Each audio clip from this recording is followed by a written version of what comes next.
অনুরাগী ছোঁয়া ধারাবাহিকের আজকের পর্বে দেখা যায় একই স্কুলে ভর্তি হওয়ায় ছোট্ট সুদীপা এবং ওই পরমার বেশ বন্ধুত্ব হয়।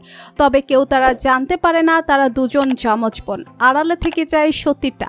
হিমাদ্রি বাবু অর্থাৎ সুদীপার বাবা নিজের আদর্শে সুদীপাকে বড় করতে থাকে এবং সুদীপা যখন ডাক্তার হওয়ার প্রতি এত আগ্রহ দেখে তখন হিমাদ্রি বাবু ভাবতে থাকে, আমি জানি না তুই কোন পরিবারের সন্তান, তবে আমি খুব ভালো করেই বুঝতে পেরেছি তোর পরিবার, তোর বংশ অনেক উচ্চ বংশ, আর তোর শরীরে যাদের রক্ত বইছে তারা খুব শিক্ষিত মানুষ ছিল, হয়তো তারা অনেক বড় মানুষ ছিল। আমি তোকে তোর পরিবারের মতো করেই তৈরি করব।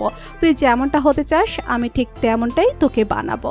অন্যদিকে অতনবাবু এবং তার স্ত্রীর কাছে বেশ আদর যত্ন স্নেহে মানুষ হতে থাকে ছোট্ট পরমা অর্থাৎ ছোট্ট সুরূপা। এরপরেই দেখা যায় পরমা এবং সুদীপাকে নিয়ে তাদের বাবারা মন্দিরে পুজো দেওয়ার জন্য যায়, আর ওই মন্দিরে বহু বছর পর দেখা যায় দীপাকে। দীপাই ভূমিকম্প থেকে প্রাণে বেঁচে যায়। সেনগুপ্ত পরিবারের অনেকেই ভূমিকম্প শেষ হয়ে যায়, কিন্তু দীপা প্রাণে বেঁচে যায়। দীপা অনেকটা বৃদ্ধ হয়ে যায়। ভাগ্যের এই নির্মম পরিহাস মেনে নেয় দীপা।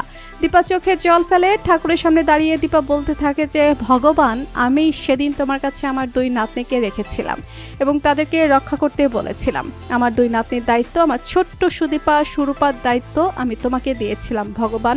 আমি জানি ওদের কোনো ক্ষতি হয়নি, ওরা ঠিক আছে, ওরা যেখানেই আছে ওরা ভালো আছে। দীপা যখন মন্দিরে ঠাকুরের সামনে চোখে জল ফেলে ঠিক ওই মন্দিরেই দীপার পেছনে এসে দাঁড়ায় সুদীপা এবং অন্যদিকে এসে দাঁড়ায় সুরূপা।